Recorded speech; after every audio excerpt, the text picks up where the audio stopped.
하나님의 말씀은 열왕기상 18장 21절입니다. 엘리야가 모든 백성에게 가까이 나아가 이르되 너희는 어느 때까지 둘 사이에서 머뭇머뭇하려느냐. 여호와가 만일 하나님이면 그를 따르고 바알이 만일 하나님이면 그를 따르지니라 하니 백성이 말 한마디도 대답하지 아니하는지라. 아멘.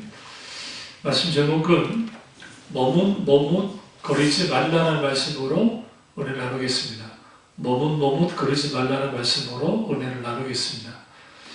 오늘 이 본문은 너무나 중요한 말씀이고 우리가 다 잘 아는 말씀입니다.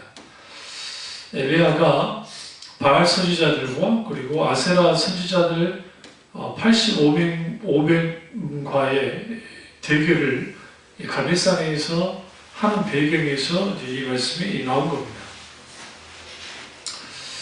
그리고 이제 정면 충돌하기 전에 이제 하나님의 불의응답이 아직 여기에 있지 않은 상태에서 이제 엘리야가 이스라엘 백성들을 향해서 하나님 편에 서라고 하는, 혹은 차라리 바알 편에 서라고 하는 충격적인 선언을 합니다. 여기서 중요한 게, 우리는 북이스라엘 사람들이 하나님을 떠났기 때문에 전혀 하나님을 믿지 않았을 거라고 생각합니다. 근데 사실 그렇지 않은 것은 북이스라엘의 가장 큰 문제는 하나님을 완전히 버린 게 아니라 하나님도 좋고 바알도 좋은 게 문제였습니다. 그러니까 오늘날의 세상도 마찬가지예요. 하나님도 좋고 세상도 좋은. 그러니까 말 그대로 어느 편에 서야 될지를 결단하지 못하는 상황이라는 게 오늘 우리에게도 오늘 엘리야 시대의 이스라엘 백성들처럼 똑같은 상황이 있는 거라고 할 수 있습니다. 오늘 선지자는 너희가 어느 때까지 둘 사이에 머뭇하려느냐라는 그 말씀의 포문을 열을 통해서 결국은 신앙에 있어서 가장 큰 문제는 세상 한 발 두고 하나님께 한 발을 두는 말 그대로 쩔뚝거리는 신앙, 양 사이를 왔다 갔다 하는 신앙, 그런 신앙에 대해서 아주 경계하고요. 그리고 아주 문제가 있음을 분명하게 말하고 있습니다. 그럼 왜 이스라엘 백성들이 하나님을 떠나지 못했느냐? 하나님은 보험과 같은 분이었어요. 보험과 같은 분이라면 무슨 말이냐면 내가 바알을 섬기긴 하지만 그러나 그 바알만을 믿을 수는 없거든요. 그러니까 조상 대대로 믿어왔던 하나님도 내가 믿어야 되겠다라는 생각을 하고, 반대편은 내가 하나님을 믿긴 하지만 이 하나님 한 분만으로는 뭔가 부족하다는 거예요. 왜냐하면 이스라엘 백성들에게 있어서 하나님은 유목민의 하나님이시고 유목민의 신이고 바알은 농경의 신이기 때문에 결국은 유목민의 신인 하나님도 필요하지만 그러나 바알도 필요하다고 생각하는 겁니다. 이런 상황에서 하나님을 마치 보험을 두는 것처럼 하나님을 믿는 그런 신앙 형태를 가진 겁니다.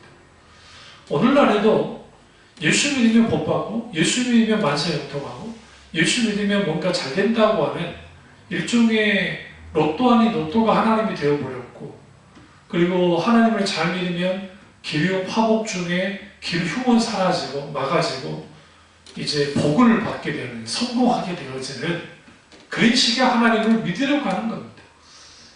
이러한 것들은 결국은 하나님에 대한 오해에서 나온 것이고, 그 하나님이 어떤 분인지를 분명하게 알지 못한, 첫째는 영적인 무지 때문에 그렇고, 두 번째는 하나님을 안다 할지라도 그런 하나님 원치 않아요. 내가 원하는 하나님이 되어주셨으면 좋겠다고 하는 그런 바람을 가지고 하나님을 믿는 것을 보게 되어집니다. 엘리야 선지자가 이렇게 강변했지만 좀 11절, 21절 후반절을 딱 보시면 백성이 말 한마디도 대답하지 아니하는지라 여기에 집중하셔야 됩니다. 그럼 이들이 왜 그러면 갈멜산에 모였는가? 벌써 3년 동안 기근이 들어오죠. 이제는 그들이 정말 힘들어졌단 말이에요. 이 말은 무슨 말이냐면 비를 관장하는 신이 바알입니다.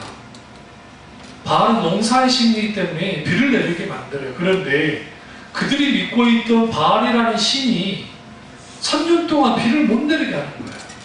그러니까 이스라엘 백성들은 어떤 생각을 했냐면 바알이라고 하는 신에 대한 의구심을 갖는 겁니다. 아, 이거 뭔가 문제 있지 않을까.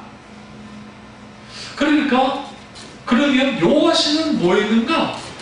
여호와씨는 아무 말도 안 했어요, 사실. 다만 들리는 소문에 의하면 하나님이 비를 내리지 않도록 만들었고 하나님의 선지자 엘리야가 있는데 그 엘리야가 이전에 갈멜산에 모여서 여기서 말 그대로 그들은 기우제를 드리려 하는가 보다. 비가 내리도록 하려는가 보다. 아니면 실질적인 영적 대결을 이제 엘리야가 먼저 요구를 했으니까요. 실질적인 바알 선지자와 아세라 목상 선지자들이 이제는 엘리야 한 명과 대결하는 그런 대결의 장에 모였어요. 그런데 아무도 대답하지 않았다는 것은 그들이 바알 편에 서지도 않았고 그렇다고 해서 하나님 편에 서지도 않는 아주 애매모호한 그런 상황이 있었던 겁니다. 여기 모뭇모뭇하다를 히브리어로 파사크라는 단어인데 문자적 의미는 쩔뚝거리다라는 뜻입니다. 근데 이 파사크라는 단어에서 뭐가 나오냐면 유월절이라고 하는 이 단어가 여기에서 유래됐습니다. 그런데 이 파사크라는 이 단어는 쩔뚝거리다는 그 의미는 좀 더 깊이 들어가 보면 똑바로 걷지 못하고 술 취한 사람처럼 지그재그로 왔다 갔다 걷는 행위, 그게 파사크란 단어예요.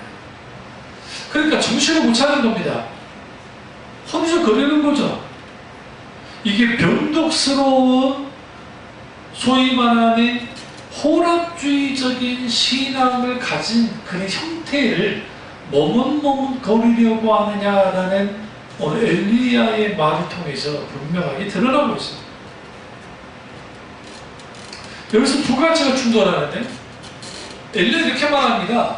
하나님이 하나님이면 하나님을 믿고 바알이 하나님이면 하나님을 믿어라. 아주 간단하다는 거예요. 근데 왜 그렇게 머뭇하는 거죠? 그 이유는 첫 번째로 그들이 두 마음을 품었기 때문이죠.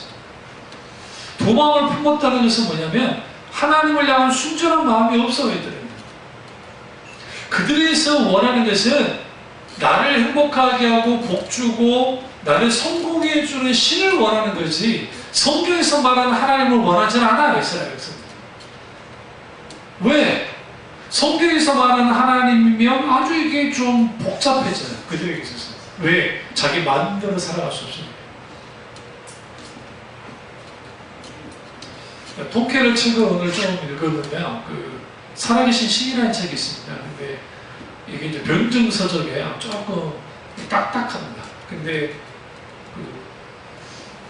뭐라고 말하냐면 19세기만 해도 이제 종교는 다 사라질 것이다 라고 생각했는데 종교는 지금도 흥황하잖아요. 그래서 양극단으로 올라가는데 한쪽은 신이 아니 필요 없다라고 주장하는 그룹과 한쪽은 신이 필요하다라는 그룹이 있는데 양쪽 다가 세력을 키우고 온다.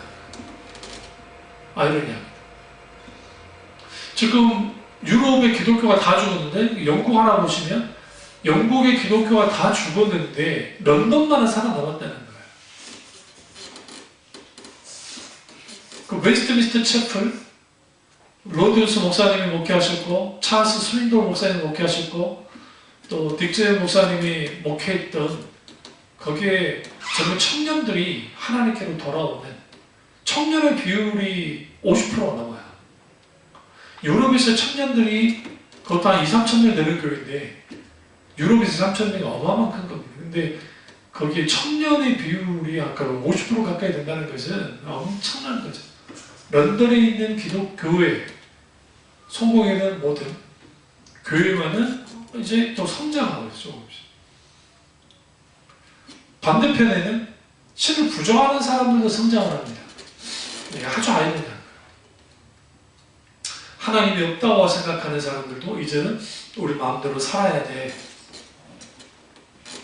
이 두 개가 충돌하는 거죠. 두 개의 세계관이. 그러니까 하나님을 믿을 것인가, 하나님을 믿지 않을 것인가. 그러니까 주님의 비유가 참 맞는 거예요.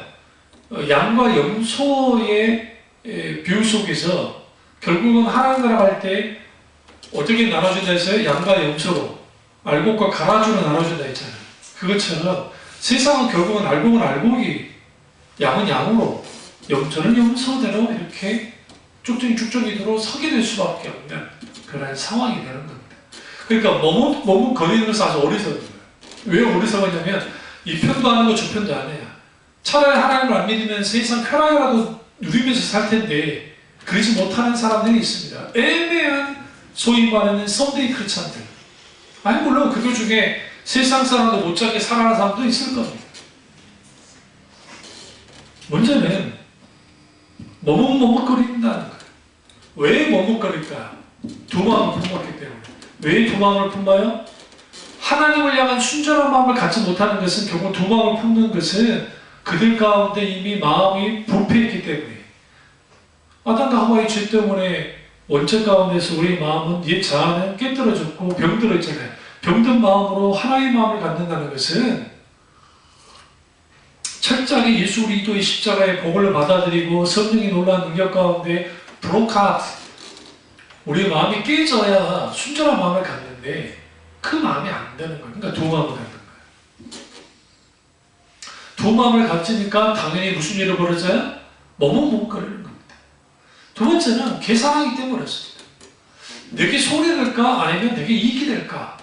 사람은 기본적으로 자기에게 이익이 되면 이익이 되는 쪽으로 갑니다.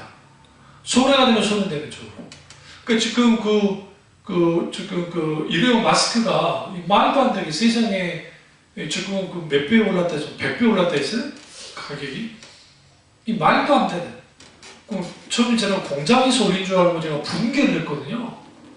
그 정부가 가만히 있지 않을 텐데 왜 공장에서 그렇게 올리지? 근데 그게 아니고 공장에서 올린 게 아니라 중간 판매상들이 그걸 싹쓸이 하는 거야. 새벽에 와서 100만 개, 몇백만 개를 가져간대요. 성금 다 주고. 팔 때는 수십 배, 수백 배 가격을 푹 쳐가지고 말도 안 되는 일들을 하죠. 그럼 왜 그러느냐? 그 사람들의 눈에는 돈이 최고인 거예요. 그러니까 수단과 방법을 안 가리고 한복을 챙기자라고 생각하는 겁니다. 이런 것들이 결국은 뭐예요? 소위 말하는 돈이 된다는 그 의식 속에서 나타나는 건데 그들 중에 만약에 기독교인이 있다고 한다면 그 사람은 크리스찬이 아닌 거예요. 솔직히 말씀드리면. 그러니까 오히려 반대여야죠. 오히려 반대. 오히려 GS 그룹에서는 저소득층을 위해서 40만 개가 30만 개 무상으로 나눠주겠다고 지금 그러고 나오거든요. 그러니까 얼마나 멋있습니까? 그런 데가.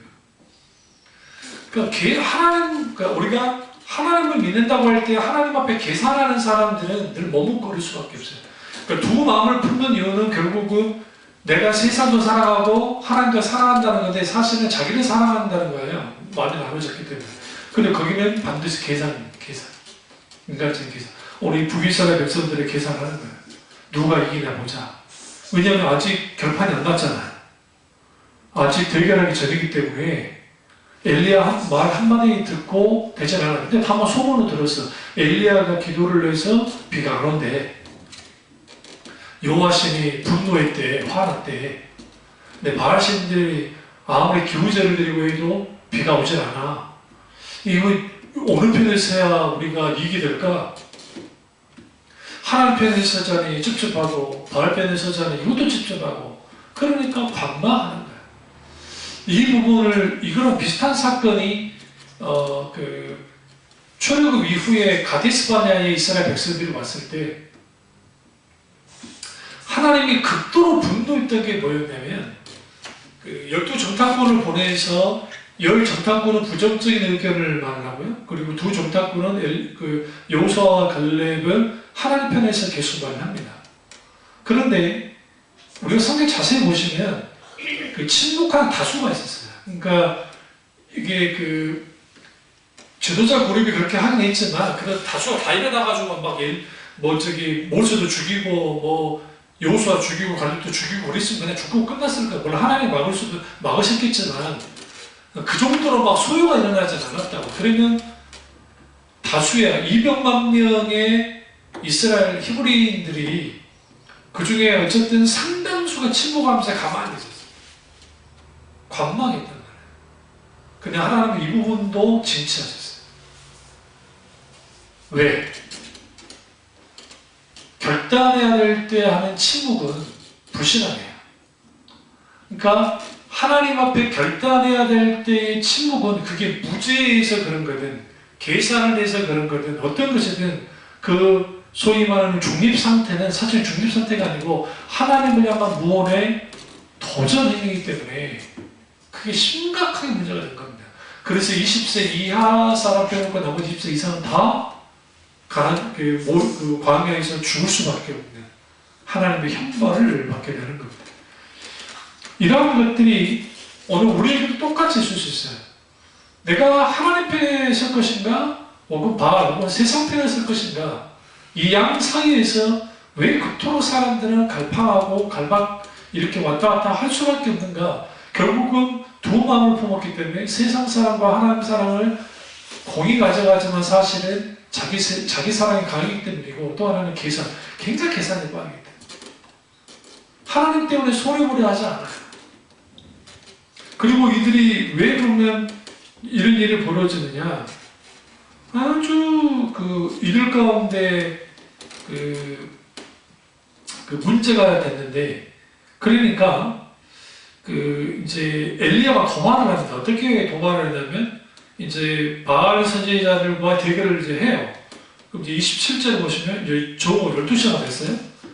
엘리야가 그들을 조로와 이르되 큰 소리로 부르라.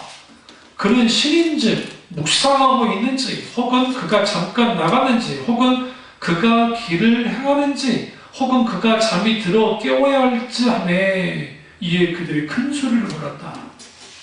지금 이게 하나님을 대신해서 싸우는 거잖아요. 바알과 아세라, 특별히 바알 선지자들은 바알 신을 대신해서 싸우는 건데 조롱을 합니다. 일부러. 누구 들으라고요? 그 현장에 있는 이스라엘 백성들에게 들으라고 이렇게 하고 있는 겁니다. 여기서 우리는 뭘 알 수 있냐면 믿는 것은 숫자가 아니라는 거예요. 그러니까 우리는 숫자가 많으면 많이 모이고 많이 가지고 큰 건물을 가지면 그게 그런 교회가 그런 것들이 마치 옳은 거라고 하는 이게 자본주의가 주는 게 잘못된 생각인데 지금 여기는 엘리야 하나밖에 없어요. 전면에 나서서 바알 선지자고 뒤에는 아세라 선지자들이 있었어요. 이런 상황에서 숫자는 더 이상 문제가 되지 않았어요. 그러면 그 숫자가 싸움의 내용이 아니죠. 그 싸움의 내용은 뭐냐? 누가 하나님이냐라는 거야. 그러니까 누가 하나님이시냐? 바알이 하나님이냐? 아니면 그들의 조상의 하나님, 여호와 하나님이 하나님이냐라는 거예요. 이런 상황에서 이제 저우가 지나고 막 저녁 소호자가 될 때가 돼서 뭐 있다? 아무 일도 일어나지 않았습니다. 그 죽은 신인 것이 드러나는 거죠. 그러자 그 시점에 엘리야가 움직입니다. 30절 보시면 엘리야가 모든 백성을 향하여 이르되 내게로 가까이 오라. 여호와의 제자를 추측합니다. 여기서 아주 중요한 게 있어요. 그게 뭐냐면 31절에 12개를 취해요. 여기 지금 이 일이 일어나고 있는 곳은 북이스라엘이에요. 남유다라는 나라가 따로 있고 북이스라엘이 있어요. 북이스라엘 10개의 지파가 받는 나라잖아요. 그 당연히 10개의 돌을 취해서 세워야 되잖아요. 상적을 한다면. 그런데 엘리야가 12돌을 취합니다. 왜 12돌을 취하느냐? 야곱 아들들의 지파 수요들에 있다는 의미도 있지만 여호와의 신앙이 온전히 회복돼야 되고 여호와의 제단이 수축돼야 되기 때문에 이제 그렇게 한 겁니다. 그러면서 32절을 보시면 그가 여호와 이름을 의지하여 첫 번째, 두 번째 돌로 제단을 쌓고 세 번째 제단을 돌아가며 곡식종자 두세 알을 둘 만한 도랑을 만들고 나무를 버리고 송아지 강을 떠서 나무 위에 올려놓고 이르되 통내에서 물을 채우다가 번제물을 부으라 하고 이 모든 행위가 지금 하나님께 번제를 드리는 그 행위예요. 또 세 번째 그렇게 합니다. 물이 가득하죠. 지금 3년 동안 기근이었어요. 갈멜산에서 이 일이 벌어지고 있어요. 그 물이 바로 옆에 있는 거 아니잖아요. 누군가가 물을 길러봐야 되겠죠. 지금 그런 일들을 한 겁니다. 그리고 상식적으로 불이 내리면 물을 붓는다는 것은 말이 안 되잖아요. 물이 필요 없잖아요, 사실은. 그럼 나무 마시면 되지. 근데 물을 계속 세고 부은 그 행위는 뭐냐면, 즉 이 불은 자연 현상에 의해서 일어나는 것도 아니고, 무슨 마술을 불어서 일어나는 것도 아니고, 여호와 하나님이 직접적으로 불을 붙이신다는 것을 행동으로 보여주는 거예요. 그래서 그가 기도합니다. 뭐라고 기도하냐면, 이제 36절에 저녁 소재될 때가 되는 거예요. 저녁이에요. 이게 중요합니다. 그리고 이제 그가 이렇게 합니다. 아브라함과 이삭과 이스라엘 하나님 여호와여. 이게 중요해요. 엘리야가 원하는 것은 뭐냐면 어떤 하나님이냐? 아브라함과 이삭과 야곱의 하나님, 그럼 살아서 역사하는 하나님을 그가 찾습니다. 그러면서 주께서 이스라엘 중에 하나님이신 것과 첫 번째, 그러니까 이 일을 하는 것은 그가 하나님이심을 드러낸 것과 두 번째, 내가 주의 종인 것과 세 번째, 내가 주의 말씀대로 이 모든 일을 행하는 것을 오늘 알게 하옵소서. 그리고 그가 이렇게 부르짖습니다. 37절에 여호와여 내게 응답하옵소서. 내게 응답하옵소서. 이 백성이 주 여호와는 하나님이신 것과 첫 번째, 두 번째, 주는 그들의 마음을 돌이키심을 알게 하옵소서 하매 이에 여호와의 불이 내렸어요. 그 여호와의 불이 어디서 내렸어요? 하늘에 있어요. 저녁 소재 드릴 때예요. 저녁에 불이 있으면 누구나 다 맞겠죠. 그 현장에서는. 이때 이제 중요한 게 이 불이 어떻게 이제 타느냐가 중요해요. 그러니까 모든 것은 대부분 밑에서 위로 불이 올라가잖아요. 그런데 하늘에서 왔기 때문에. 그런데 공중에서 떨어지는 불이면 일반 세상적인 불이라고 다 파괴시킬 거 아닙니까? 불똥이 와가지고 쳐버리면 번져버리고 그냥 다 깨부수겠죠. 그런데 여호와의 불이었기 때문에 내려와서 번져물을 먼저 태우고 그리고 어떻게 해요? 나무와 돌과 흙을 태우고 또 도랑에 물을 하는 거예요. 그러니까 이게 지금 무슨 별똥별이 떨어져가지고 그 일이 벌어지는 게 아니라고요. 여호와의 불이. 놀라운 하나님의 기적을 사람들이 보는 겁니다. 그러자 비로소 그들이 뭐라고 하느냐? 39절 여호와 그는 하나님이시로다. 여호와 그는 하나님이시로다 하니 이게 오늘 이 전쟁이 이 영적 전쟁이 여호와 하나님이 하나님이시다. 여호와 하나님이 하나님이시다. 결국은 머뭇머뭇거리는 것이 아니고 하나님 편에 서게 하기 위한 오늘 엘리야의 고군분투가 오늘 여기에서 분명하게 드러나고 있습니다. 근데 이 모든 상황은 누구를 통해서 일어나는 거냐? 하나님을 통해서.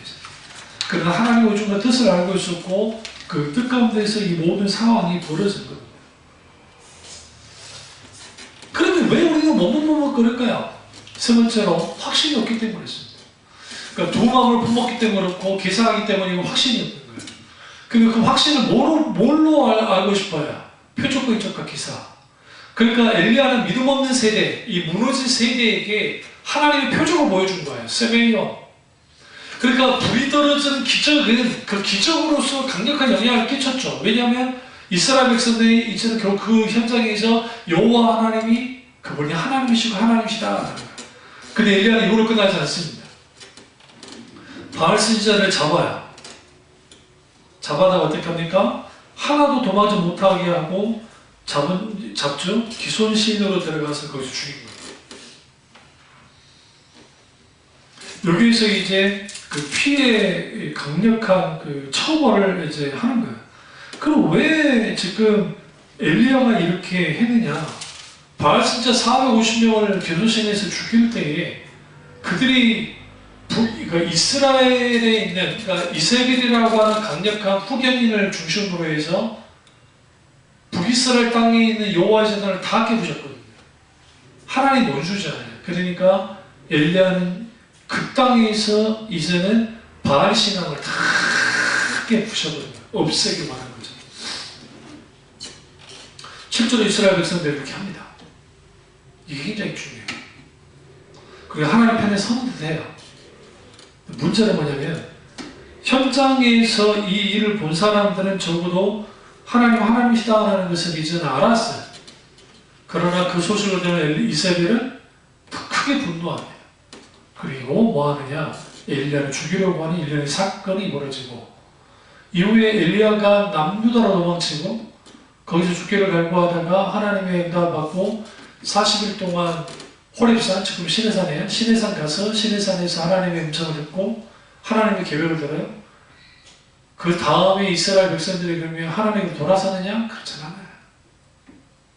물론 이제 엘리야 이전 시대보다 좀 나아지긴 해요. 왜냐하면 이제는 스지 생도들도 생기고 엘리사라고 하는 굵직한 후기자도 생기고 거기서 하나님 놀라운 일들이 일어나지만 그 여호와 신앙은 여전히 위험 속에 있고 바알 신앙은 판을 치는, 그러니까 하나님과 세상에서 머뭇거리는 것들이 계속적으로 벌어지고 있다는 거예요.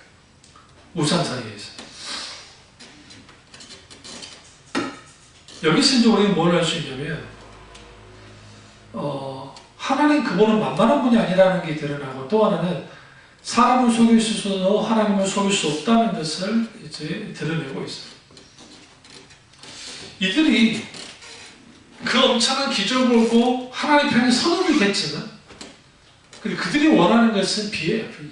그러니까 좀 고통 가운데 있으니까 비만 내리면 되는 거예요. 그러니까 그것까지 감수를 해요. 엘리야가 가서. 실제로 비가 내려요. 그러니까 그걸 현장에서 본 사람들은 적어도 하나님 편에 서야죠. 하나님 편에. 그들 중에 상당수 하나님 편에 섰을지도 몰라요. 그리고 그러다 다시 바알 신앙으로 돌아가는 사람도 있을 것이고. 그러니까 내게 이익이 되는 데는 그런 하나님, 소위 하나님의 영광을 위해서 산다고 하는 사람들이 종종 세상 사람들처럼 사는 사람들이 너무나 많아요. 어떻게? 교묘하게 사는 거예요. 교묘하게. 내게 하나님 이익이 될 때는 하나님께 확 충성봉사하고 이익이 되지 않을 때는 하나님께 확 돌아서는 이런 일들이 벌어져요. 그러면 우리가 머뭇머뭇거리지 않고 하나님 편에 혹은 세상 편에 누군가에 서야 되는데 우리가 하나님 편에서는 어떻게 해야 되느냐? 첫째는 세상의 심리전에 넘어와서는 안 됩니다. 세상은 심리전을 펼쳐요. 하나님이 없다고. 그러니까 원수는 우리를 공격할 때에 막 공포를 심어가지고 막 그렇게 우리를 흔들리지 않아요. 오히려 아주 매력적인 것을 가지고 나옵니다. 대표적인 게 문화예요. 문화. 그러니까 문화인데 거기에는 음악도 들어가고 BTS가 아주 인기 있고 하지만 기독교의 입장에서는 아주 조심스럽게 바라봐야 돼요. 왜냐하면 그들이 담고 있는 담론이 아주 세상 가치를 탁 담아버렸어요. 근데 그 가치만 가지고 나면 그리스도인이 되기 힘들어요. 제가 그래서 그런 의미에서 이제 경계합니다. 물론 그들이 말하고 있는 가사들 중에 공감할 수 있고 보편적으로 인정할 수 있는 게 없지 않아요. 정말 귀한 게 많지만 기독신앙의 입장에서는 이게 아주 교묘하게 파고 들어와서 되는 거예요. 그러니까 그 BTS뿐만 아니라 비틀즈 노래 같은 경우 또 그 여러 가지 그런 것들이 사실상 기독교인들이 영적인 분별력이 없이 그걸 바라보지 못하면 그대로 쑥 따라가게 되는 거예요. 조심해요. 그러니까 교묘한 심리전을 한다는 거예요. 너희 숙이지 마! 그러진 않아요. 오늘날의 다원주의는, 그러니까 공산주의는 신은 없어. 유물론이야. 이 세상이 다야. 라고 가르쳤어요. 그러나 러시아든 또 뭐 중국이든 그들이 그렇게 누르려고 했더니 종교를 못 눌렀다고요. 그 기독교뿐만 아니라 뭐 도교, 유교, 뭐 불교, 기독교 말할 것 없이 러시아도 마찬가지고 저 북한분들만 지금 다 누른 것 같지만 제가 오픈도 선교회 제가 여기 이제 보잖아요. 보면 거기에 약 한 5만여 명, 그러니까 적게는 약 5만여 명의 지하 교인들이 있을 거라고 보는 거예요. 신앙 계속은. 근데 이제 많게는 50만 봅니다. 많게는 20만에서 50만. 그러니까 그렇게까지 많지는 않을 거라고 보는데 5만여 명. 근데 그럼도 공개적으로 예배를 들을 수 없으니까 이제는 가족끼리 몰래 이제 그런 분들이 있다는 거죠. 못 눌러요. 왜 못 누르냐면 살아서 역사하신 하나님을 경험해버리는 거예요. 그들이. 그 정치 체계 안에서는 있지만 그 하나님을 경험하기 때문에 못 누르는 거죠. 그러니까 그런 의미에서 사탄은 잘 알아요. 핍박을 한다고 해서 기독교인이 끝나는 것도 아니고 고통 준다고 해서 끝나지 않는데 기독교가 어떻게 무너지냐면 변질되는 거예요. 그러니까 팀 켈러 목사님이 그 말하는 거예요. 세상에 하나님이 없다고 막 공격하는 거 우리는 그것만을 보느냐. 그 어리석은 거라고. 왜 어리석은 거냐면 기독교, 서양의 기독교 2000년 역사를 보자는 거야.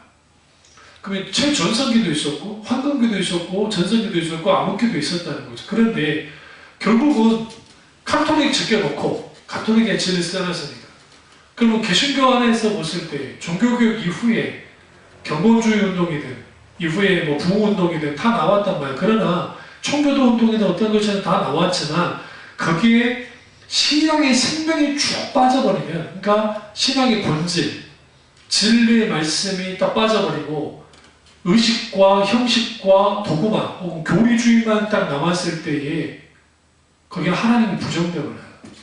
자기들 말로는 하나님이 있는데 바리새인과 똑같은 상황이 된다는 거예요. 그것이 세상에게 비춰졌을 때 교회 안에 하나님이 없다고 그러는 거예요. 우리는 그것에 대해서 뭐라 할 수가 없다는 거죠. 그러니까 교회 밖에 있는 무신론에 대해서 우리가 공격하는 거 좋은데 그보다 중요한 것은 교회 안에 있는 무신론부터 깨부셔야 한다는 거예요. 잘못된 신앙 형태를. 그래서 사탄은 고도의 세상의 심리전을 가지고 쭉 들어오는 거예요.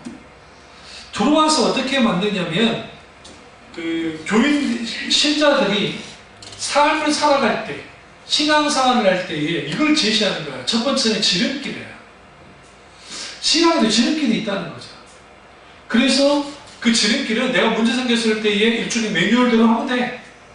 뭐 철학을 하든 헌금을 많이 바치든 아니면 금식을 하든 해서 하나님 앞에 막 기도하면 하나님이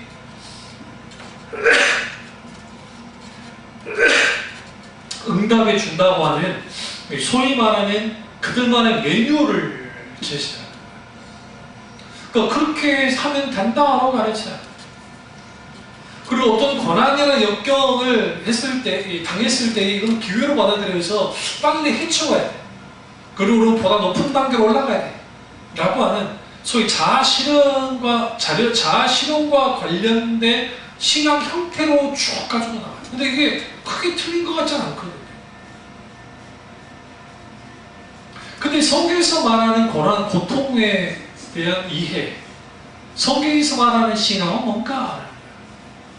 매 순간순간 인격진 하나님을 성령의 조명 가운데 경험하여 알고 사랑함으로 영원토록 하나님과 친밀한 교제를 나누며 하나님을 알아가는 것이 신앙생활인데, 오늘날 그 신앙생활이라는 것이 교회에서의 생활, 종교 생활의 신앙생활이 되어버린 거죠.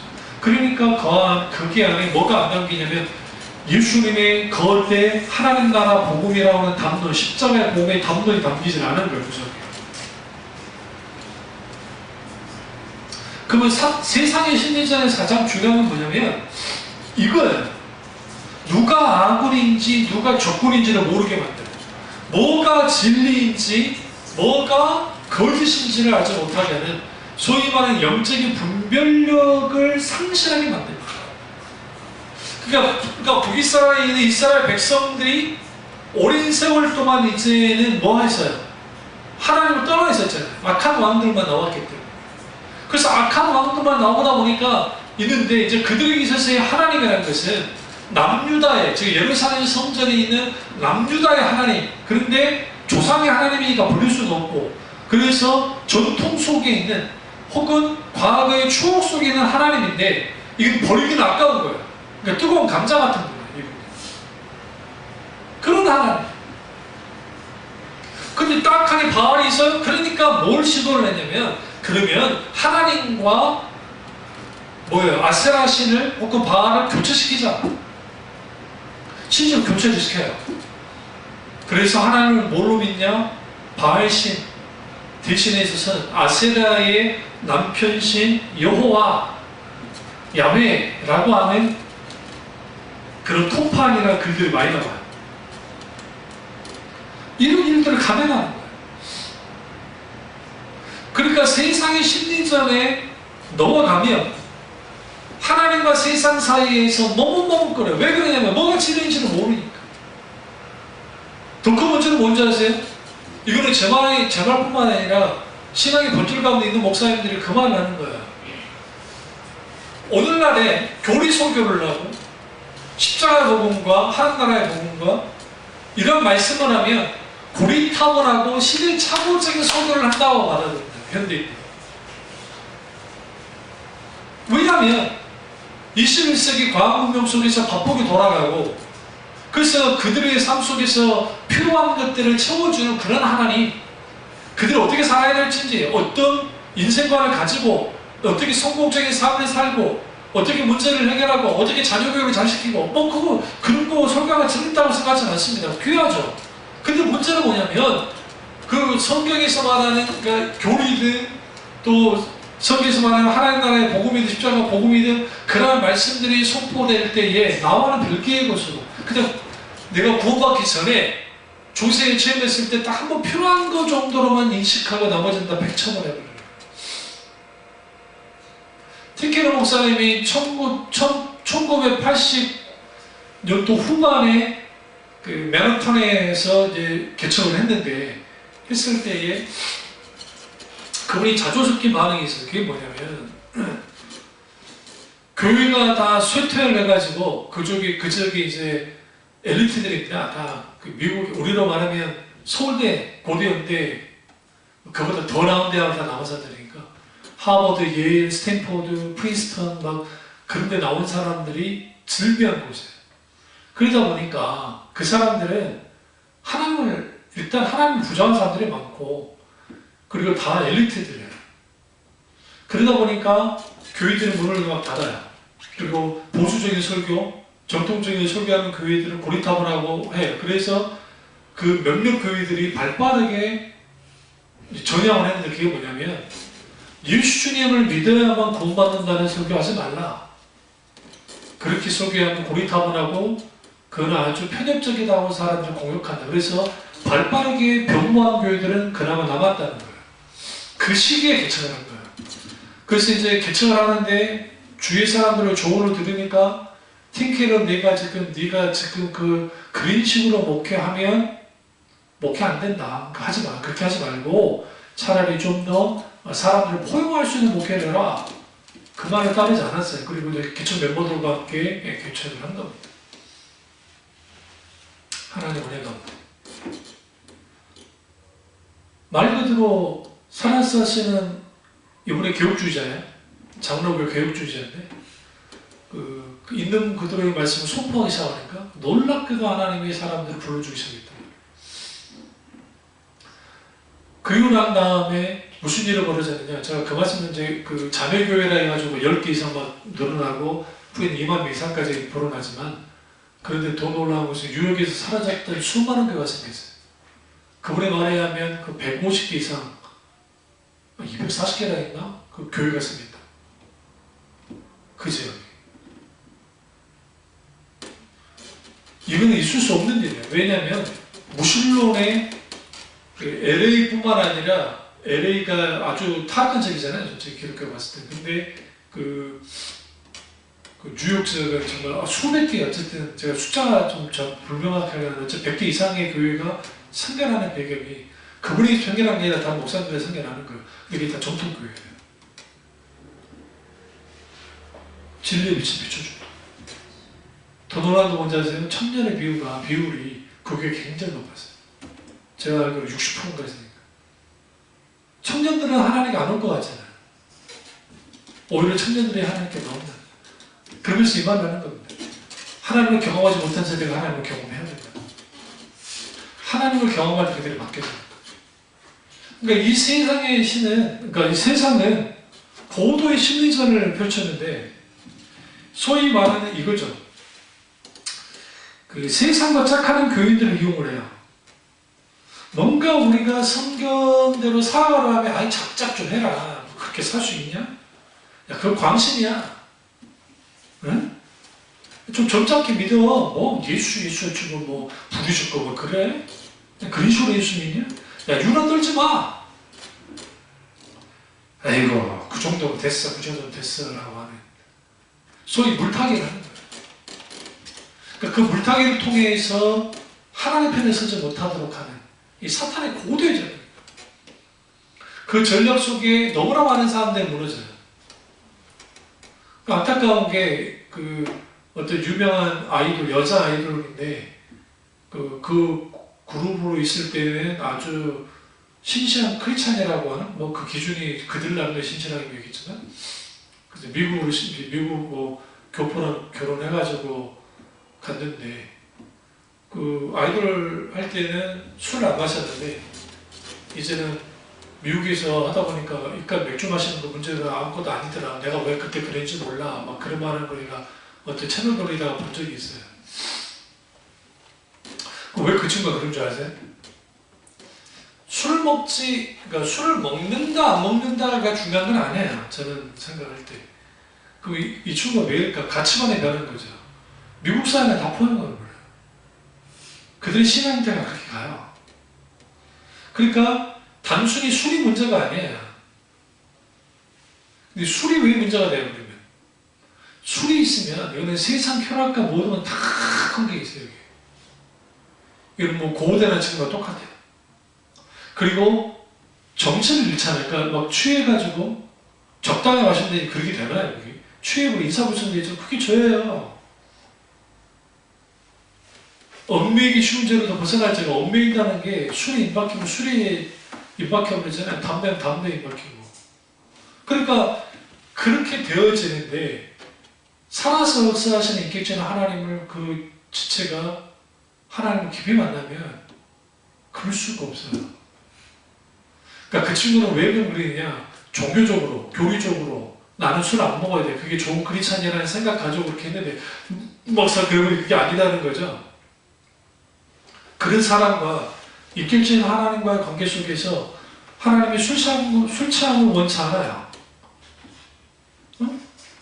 근데 술 취하지 말라고 했고, 프로메디아나소티아, 라틴어로 술 취하지 마라.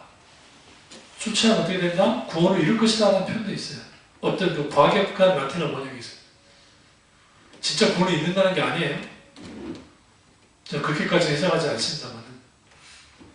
근데 이제 중요한 건 뭐냐면, 술참의 문제는, 술의 문제는 세상, 소위 말하는 쾌락, 세상 문화, 세상 사상, 세상 가치관이 다 포함되어 있어요.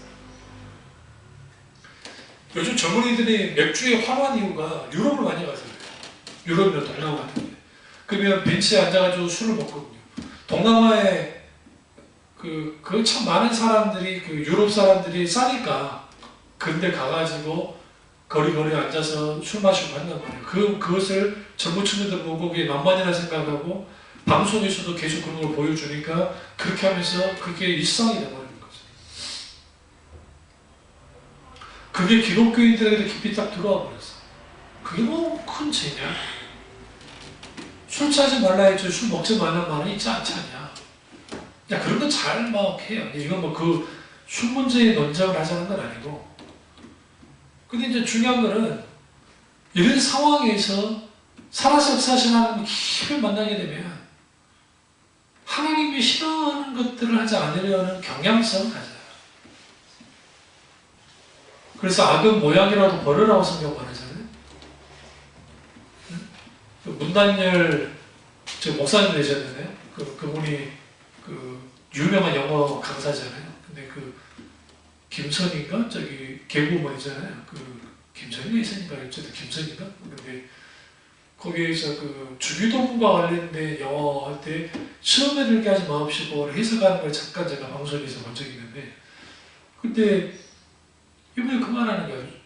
우리가 이제 술의 문제가 있을 때 술의 유혹으로부터 벗어나면 어떻게 해야 되느냐? 그 자리에 안 가면 되는 거예요. 피하는 거다, 유혹을. 그러면 우리는 그 술에 의한 유혹에 빠지지 않는다. 그분의 말이 참 옳은 거예요.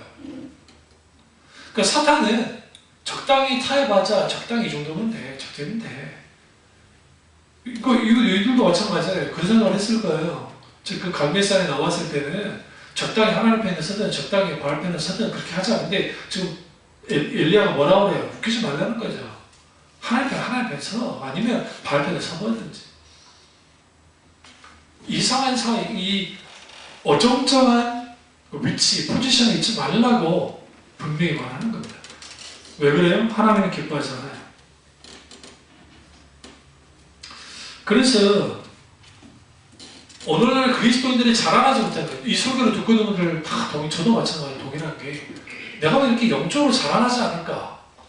영적으로 자라나지 않는 가장 근본적인 이유는 뭐냐면 세상의 심리에 속아서 우리 영역 속에 세상 사람들과 똑같이 반응하는 영역들이 있어요.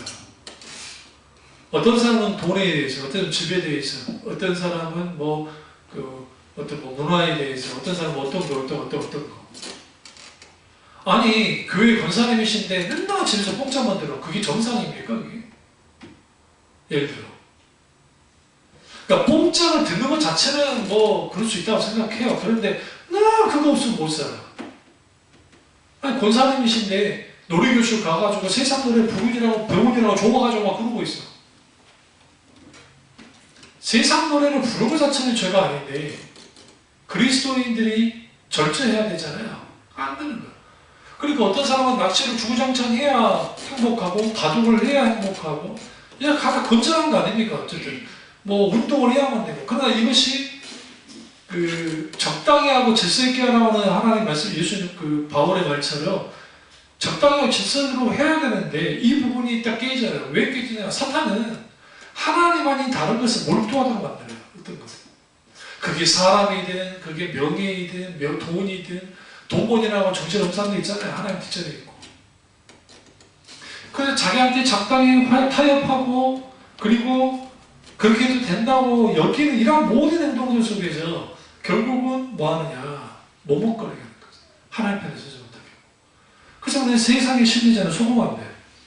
두 번째는 신앙의 회색지대에서 벗어나야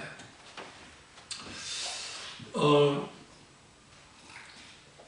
이 신앙의 회색지대에서 벗어난다는 말은 무슨 말이냐면 중간지대가 있다고 생각하는 거예요, 사람들이.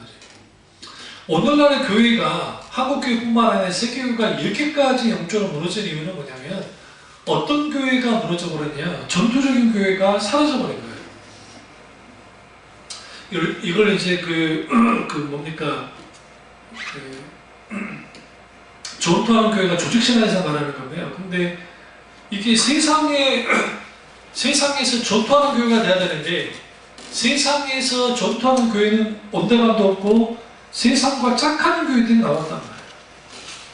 세상에서 전투하는 교회가 없으니까 당연히 세상에 대하여 전투하는 그리스도인이 사라져버렸죠. 사탄이 아주 편한 거예요.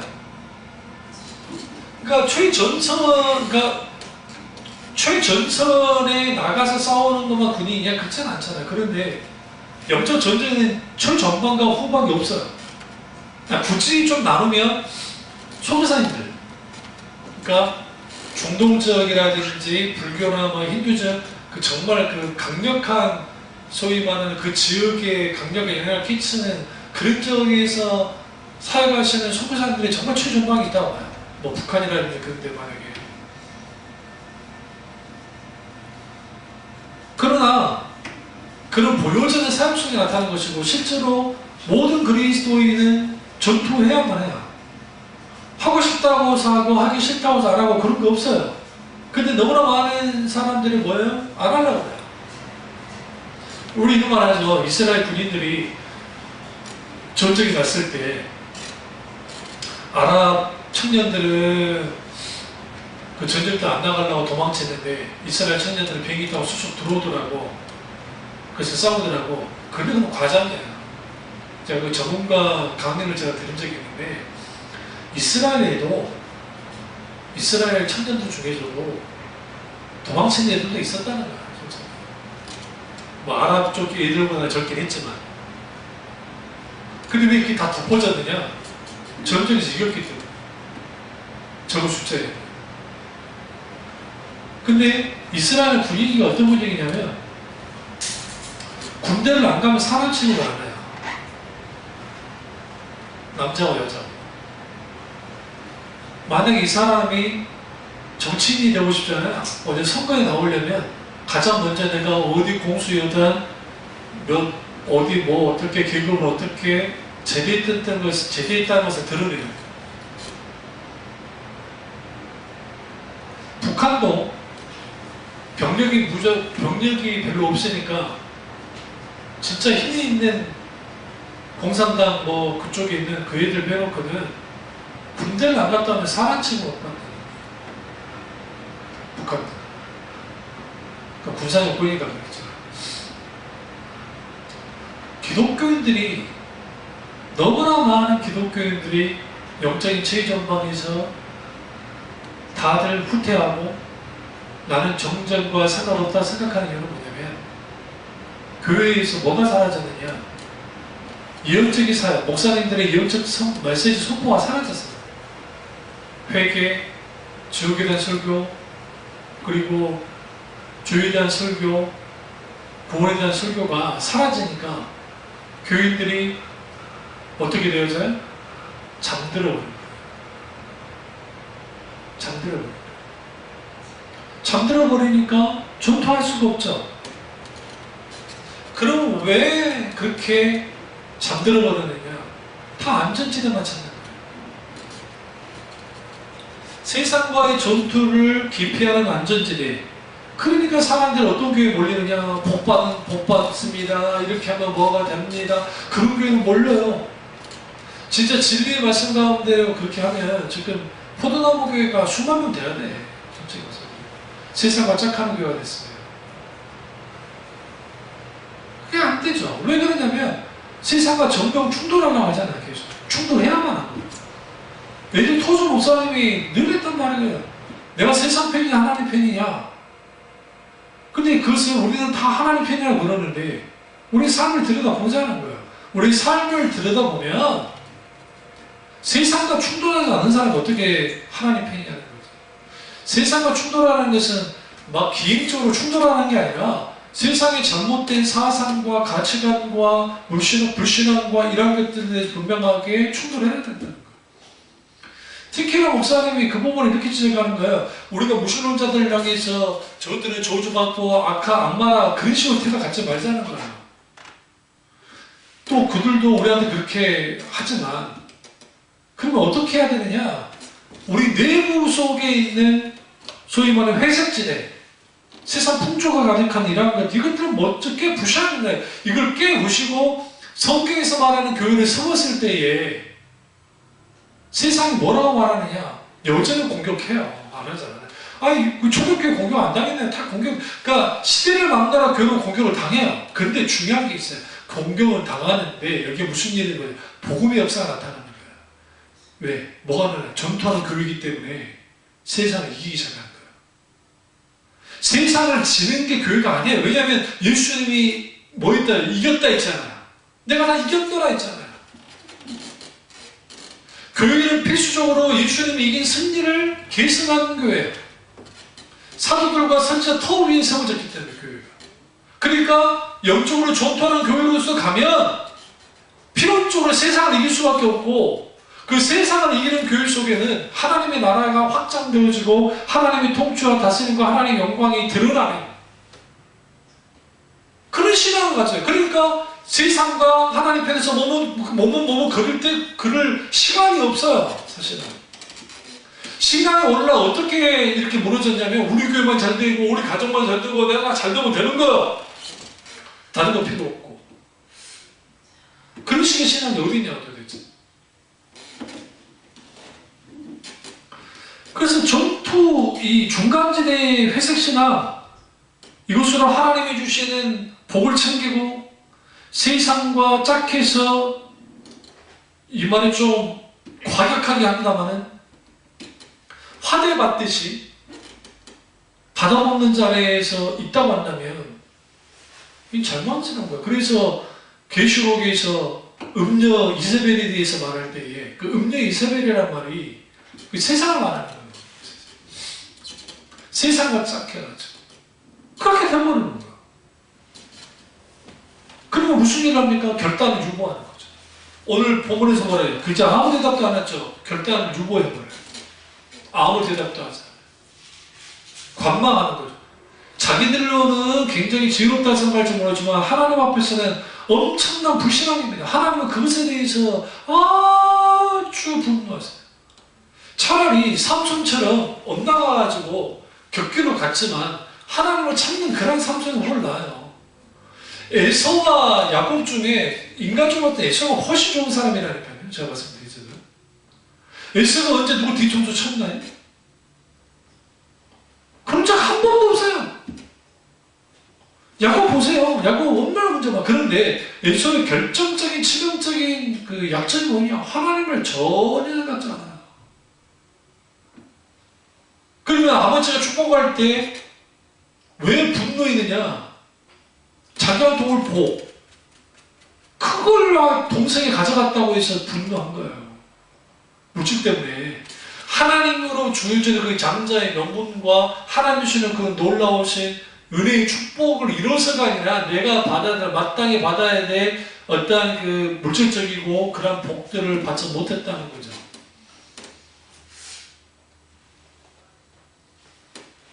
당연히 뭐뭐 그럴 수밖에 없고. 그 에돔 족속이 얼마나 믿음 없는 족속으로 끝납니까? 지금 에돔이라는 나라가 있나요? 없어요. 역사에 사라져버렸지.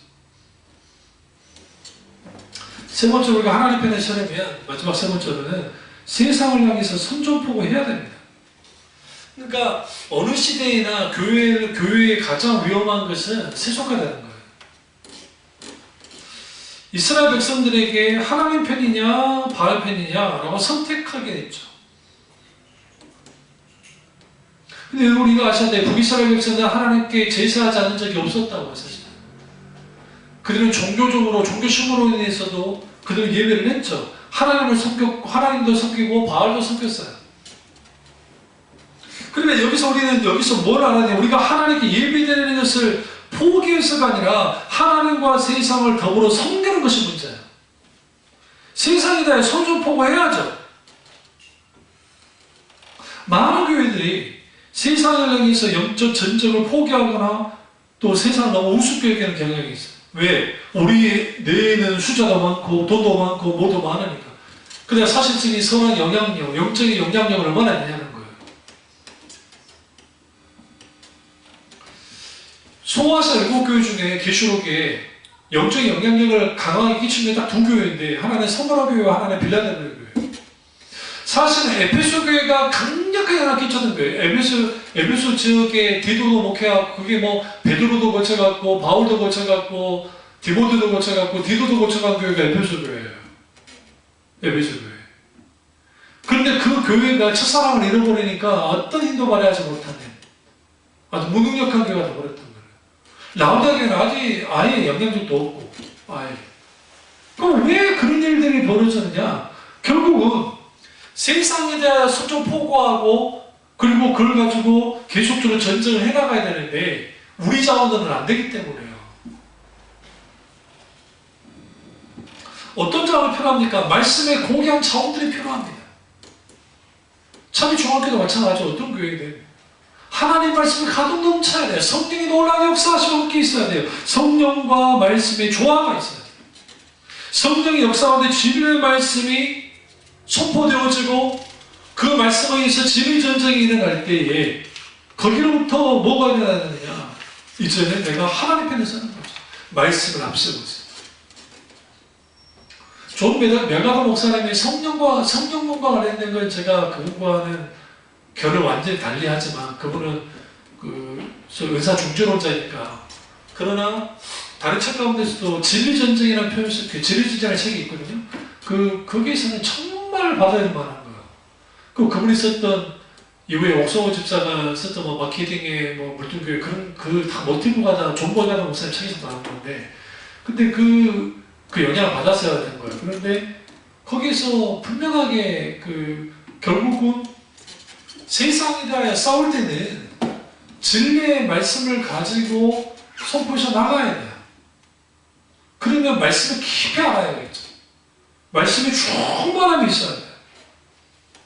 그리고 우리에게 있게 되어지는 수많은 영적 도전이 있을 때 그 도전 앞에 진리의 말씀을 가지고 나아갈 때 그것에 승리가 있고, 결국은 거기서 우리는 어떤 교훈을 얻어야 되냐면, 결국 내가 하나님 편이 된다, 편에 선다라는 것은 하나님이 내 편 되게 하는 것이 아니라 내가 하나님 편이 된다라는 거예요. 제가 늘 소개하지만 여기서 큰 실수가 있는 거예요. 사람들 다 하나님이 내 편 될 거라 생각해요. 근데 하나님 누구 편도 안 해요. 하나님은. 그는 요수아가 여리고성을 정복하기 일보 직전에 여리고 평지에 정탐 이제 나갔다가 들판에 나갔다가 여호와의 군대 장관을 만든단 말이에요. 생김이 좀 이상해요. 그러니까 무슨 넌 누구 편이냐? 그러니까 나는 네 편도 아니고 누구 편도 아니다. 난 여호와의 편이다 그랬어요. 여호와의 군대 장관이니까 무릎 꿇으라 하자. 이게 굉장히 중요해요. 내가 하나님 편이 되려면 내가 하나님 앞에 꿇어야 돼. 하나님의 주권을 인정하고 나의 모든 죄를 회개하고 돌이키고 내가 하나님 편에 서야 되고, 그리고 그 선다는 것은 단순히 내가 그냥 하나님 편에 서야지가 그게 아니라 하나님의 주권자를 인정하고 말 그대로 나는 아무것도 아니라는 인식을 가지고 하나님께 항복하고 나올 때 비로소 하나님 편이 되는 거예요. 그런 사람들 속에서 뭐예요? 담대함을 주죠. 하나님이 내 편이라는 마음으로는 내 식의 담대함이 있어요. 그러나 내가 하나님 편이 되어졌어요. 근데 그것은 내가 하나님 편 됐다는 것을 아는 것이 아니라 하나님이 내게 대해 뭐라 해요? 너는 내 편이다 라고 말하는 거죠. 하나님 내 편 되어주시죠.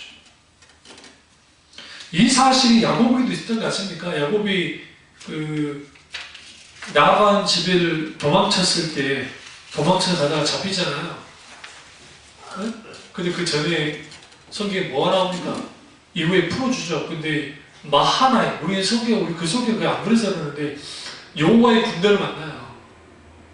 성경을 너무 쉽게 그냥 여호와의 마하나임이라는 여호와의 군대가 제가 같다는 표현을 쓰니까 그냥 그랬나 보다 생각하는데, 에서가 야곱을 죽이지 않았던 배경은 야곱이 처세술에 강해가지고 뭐 선물을 많이 줘가지고 그랬다고 생각하면 큰 오산이에요. 하나님은 먼저 누굴 보냈어요? 하나님은 군대를 보냈다. 근데 야곱은 그것도 몰라요. 성경에 그냥 하나님이라는 편만 있고. 근데 만약에 에서가요, 야곱을 치료했다고 가정하시죠. 그러니까 이제 화해를 했지만 그 국적으로 막 딱 죽이려 도 어떻게 했을까요? 하나님이 그 마하나임 군대를 가만히 있었을까요? 그 군대를 에서를 쓸어버리는 거예요. 하나님은 그 계획을 다 갖고 계셨어요. 여기서 어떤 교훈을 씁니까? 그 망나니 같은 야곱도 거기서 나올 때에 어쨌든 하나님 명령 따라 나오잖아요. 윤리 도덕적으로 부족하고 삶도 좀 부족해도 하나님 명령 따라 나오고 어떻게 나오고 실수도 하고 하면서 하나님과 발맞춰 나가는 자들에게 하나님과 함께 하세요. 하나님이 우리 편이 되어지는 거죠. 거기에서 우리는 뭘 발견하느냐? 내 인생이 내가 어느 편에 설 것인가? 하나님 편에 서야겠죠, 당연히. 이 설교를 듣고 있는 분들도 다 하나님 편에 서기를 원할 겁니다. 근데 왜 우리가 하나님 편에 서지 못하느냐? 우리의 본성이 그렇습니다. 나는 하나님 편에 서고 싶은데 여전히 계산합니다. 내 계산기를 다 내려놔야 돼요. 그리고 하나님께 납작 엎드려서 하나님 편이 되기를, 하나님께 항복해야 돼요. 그 속에서 우리 하나님 편이 됩니다. 하나님 편이 되고 난 다음에는 그러면 어떤 일이 벌어집니까? 첫째, 하나님이 함께 하시죠. 그리고 하나님이 붙드시죠. 하나님이 역사하십니다. 오늘 우리 이삭이가 면접을 갔다 왔는데요. 제가 아침에 기도하면서 하나님께 하나님 함께 하심이 이 아들과 믿기를 원합니다. 어떻게 하나님 역사하실지 모르죠. 이 과정 속에서 하나님이 이 아들과 함께 하시는 그 하나님을 충분히 경험하기 원합니다. 우리가 하나님 편에 서면 우리는 결과는 다 내려놓고 그 임대에 따라가야 돼요. 또 우리는 조급하죠. 그러니까 그 문제가 내 문제였을 때는 다 조급하다는 거예요. 그래서 저나 여러분이나 이 설교를 듣고 있는 분들 다 마찬가지로 내게서 가장 지금 필요한 게 뭐냐? 어떤 결단을 해야 되느냐? 세상과 하나님 사이에서 머뭇거리지 말고 내가 지금 그리스도인으로서 오랫동안 예수를 믿었다 할지라도 여전히 내 삶과 생각과 사상이 세상에 물들어 있다고 한다면 이 부분에서 깨뜨려야죠. 세상은 짝하는 것을. 그럼 우리 세상 속에 피눈물로 살아야 되죠. 그러니까 우리 빛과 소금 역할을 감당하는 그리스도인으로 살아가면 됩니다. 이 놀라운 은혜가 저와 여러분의 주변을 축원합니다. 기도하겠습니다. 기도하실 때 이 말씀이